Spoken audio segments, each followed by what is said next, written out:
Hoje nós vamos falar da raiva, essa virose terrível e um pouco misteriosa que é responsável pela morte daqueles que são acometidos por ela, porque é uma doença que, em princípio, não tem tratamento.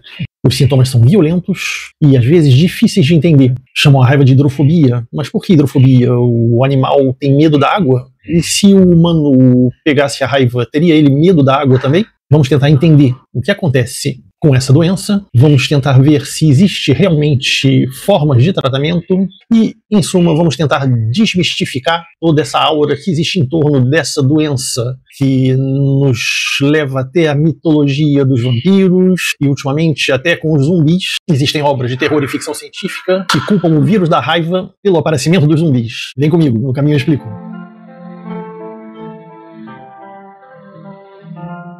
Olá pessoas, eu sou Maurício, veterinário no meu canal Amigo dos Bichos, e hoje nós vamos falar da raiva. Raiva que é uma virose que é muito bem conhecida.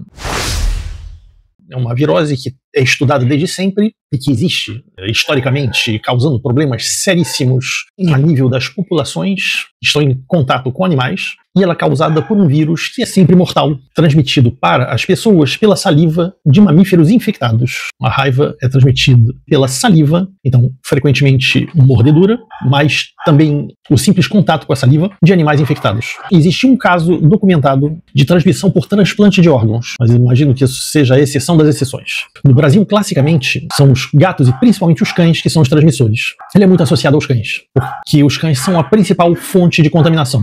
O morcego hematófago é um hospedeiro intermediário, o que quer dizer que ele pode portar a doença sem estar doente, o que não é o caso dos outros mamíferos. Um rato infectado com a raiva, ele vai ter a doença e pode transmitir a doença. E a transmissão pelos morcegos está em crescente transmissão nos locais em que existe o morcego hematófago. Pequeno detalhe também, os hematófagos existem desde o México até o norte da Argentina. Então, o ambiente em que os morcegos hematófagos existem são a América Central e a América do Sul. A Transilvânia seria aqui, por exemplo.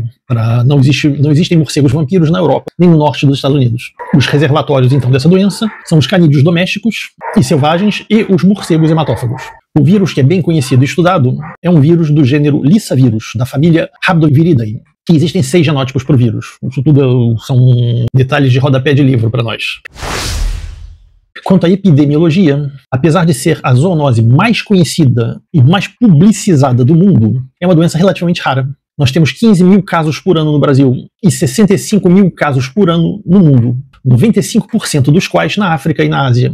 Existe um aumento recente de casos na China e no Vietnã, devido ao aumento da presença de pets nesses países. Na verdade, na época do comunismo duro, os pets não eram admitidos. E um detalhe que tem sua importância é que somente 5 casos de remissão foram oficialmente registrados até hoje. 2 deles no Brasil e 2 outros nos Estados Unidos. O outro, se não me engano, é na Colômbia. No Brasil, foi um caso em 2008, em Pernambuco, e o outro um pouco mais recente, na Ilha de Marajó, onde houve um surto ligado ao morcego, várias pessoas morreram e uma garotinha conseguiu sobreviver, apesar de ter mostrado oficialmente a doença. É um vírus cosmopolita, existe no mundo inteiro, só não é encontrado na Antártida. Como o cachorro pega a raiva? As principais fontes de transmissão para nossos cachorrinhos são os animais silvestres. Gambás, ratos, ratazanas, morcegos, macacos. E a raiva canina ela é transmissível, então, através da mordedura, arranhadura, sangue ou saliva do animal contaminado. A transmissão, como eu disse, pode existir a partir do contato transcutâneo. Ela não precisa estar altamente lesionada para ser contaminada. Por isso, devemos ter uma atenção redobrada com os animais que vivem em áreas exteriores, como sítios, casas, fazendas, sempre em contato direto com a natureza. Não existe uma forma de se erradicar totalmente a raiva, pois não é possível eliminar todos os animais silvestres. Isso foi tentado com sucesso na França, que hoje é reputada completamente indemne de raiva. Para isso, utilizou-se helicópteros que lançavam iscas com vacinas orais com o vírus da raiva. Então, os animais que ingeriam as iscas estavam automaticamente vacinados e, com isso, na França, conseguiu-se, em 2001, erradicar completamente o vírus da raiva a nível silvestre e, por conseguinte, a nível doméstico, já que os animais lá são massivamente vacinados também. De tempos em tempos aparece um caso de raiva importado, frequentemente animais oriundos da África, ou mesmo, muito raramente, raiva humana a partir de morcegos após uma passagem turística no exterior da Europa. O último caso nativo de raiva humana na França foi em 1924. Agora vai ficar interessante, a gente vai falar da patogenia. O vírus, quando entra pela mordida, ele se desloca lentamente em direção ao cérebro. A partir da mordida, então, músculos, nervos, medula e depois o cérebro. Lá, ele ataca os neurônios, em especial os neurônios do grupo GCP, que são geradores centrais de padrão. É o circuito que controla as ações que exigem ritmos organizados, como, por exemplo, andar. Andar é um ato voluntário, mas você não precisa pensar objetivamente em colocar um pé na frente do outro para andar. Esse aspecto é regido pelos neurônios desse grupo gerador central de padrão. Mesma coisa, mastigar e engolir, são atos que exigem um certo ritmo também. E quando o vírus ataca essas células, a organização se perde e os movimentos musculares ficam espasmódicos. Engolir passa a ser difícil, espasmódico e até mesmo doloroso. Mesmo a ideia de engolir passa a ser dolorosa. Então o paciente, ele rejeita a ideia de engolir e a sua saliva, que já é espessada pela desidratação, começa a se acumular na boca. Com esse acúmulo, ela começa a espumar e a vazar. Daí, aliás, a expressão espumando de raiva. O tempo de incubação é altamente variável, variando inclusive pela distância entre o local da mordida e o cérebro. Alguém que é mordido na cabeça vai muito mais rápido que alguém que é mordido na extremidade do membro. Em todo caso, cita-se na literatura um tempo de incubação de 3 a 8 semanas, mas já houve casos de 9 dias e mesmo um caso de 7 anos. Além da distância entre a mordida e o cérebro, tem a ver também com a extensão da mordida e a profundidade da mordida.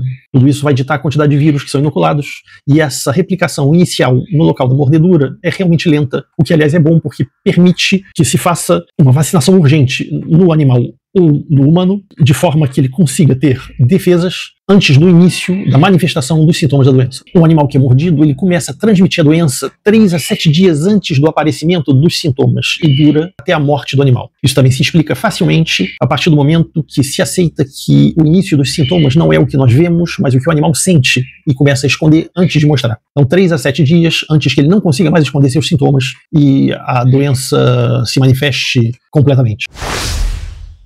Quanto aos sintomas, a raiva ela se apresenta de uma forma progressiva e lenta, mas assim que os sintomas aparecem, aí ela evolui de uma forma mais rápida. Basicamente, existem 2 fases segundo a progressão no sistema nervoso. A primeira fase é conhecida como fase furiosa e a segunda fase paralítica. Existe ainda uma fase um pouco mais rara, que é conhecida como fase intestinal. O animal apresenta náuseas e diarreia, mas, como eu disse, é bem mais raro. Na primeira fase da doença, a fase furiosa, também chamada de prodrômica, os sintomas são relativamente inespecíficos. Basicamente, mudanças de comportamento, mostra agressividade, excitação, medo, apatia, medo da luz, fotofobia, comportamentos estranhos, tiques, e ela pode durar 1 a 4 dias. Já a fase paralítica, encefálica, evolui muito mais rápido e o animal vem a óbito em 48 horas. Nessa fase existe uma inflamação do sistema nervoso central e tudo evolui muito rapidamente. Um cansaço extremo, hipersalivação, agressividade contra os outros e contra si mesmo, falhas na coordenação motora, dificuldade de engolir, aversão à água, aerofobia, delírios e convulsões, dificuldade de respirar. A morte é causada, no final dessa evolução, pela paralisia dos músculos de respiração. O diagnóstico é clínico pelos sintomas e oficialmente somente a necrópsia. Quanto ao tratamento, não existe tratamento específico contra a raiva. É preciso que o atendimento médico seja o mais rápido possível logo após a mordida. Uma vez que os sintomas aparecem, a doença é sempre fatal. Nos 5 casos que foram considerados de sucesso no tratamento da doença, um certo protocolo experimental foi utilizado nos Estados Unidos e foi repetido aqui no Brasil com sucesso também, mas esse sucesso não é garantido. Esse tratamento é chamado Protocolo de Milwaukee sendo a cidade onde o caso aconteceu nos Estados Unidos, e, resumindo um pouco, se trata de um coma induzido com utilização de diversos antivirais de forma combinada. Esse coma induzido impedindo que o paciente mostre uma evolução da sintomatologia. Em Pernambuco foi utilizado com sucesso e na ilha de Marajó também. Quanto à prevenção, utiliza-se a vacinação canina, que funciona muito bem. A partir da idade de 4 meses, a vacina não deve ser utilizada antes por causa do risco de causar desmielinização nos axônios dos neurônios dos filhotes, então um problema nervoso que pode causar paralisia no filhote. Desmielinização causa paralisia. E uma coisa muito importante, se alguém é mordido, um cachorro, uma pessoa, lavar a mordida com água e sabão rigorosamente, porque o vírus é lipossolúvel, então o sabão mata o vírus. E vacinação imediata e utilização de soro de forma emergencial. Faz parte do protocolo humano também.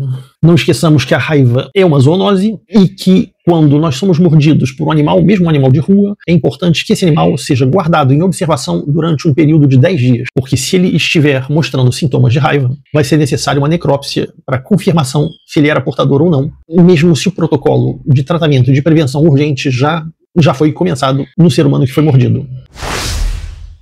Não se brinca com a raiva. É uma doença séria, é uma doença de fácil prevenção, então não se deve deixar de vacinar contra a raiva de forma anual os nossos cachorrinhos. É importante mesmo a nível civil, se um dos nossos cães morde uma pessoa que esteja passeando ou que tenha tido contato com ele. E até breve pro próximo vídeo.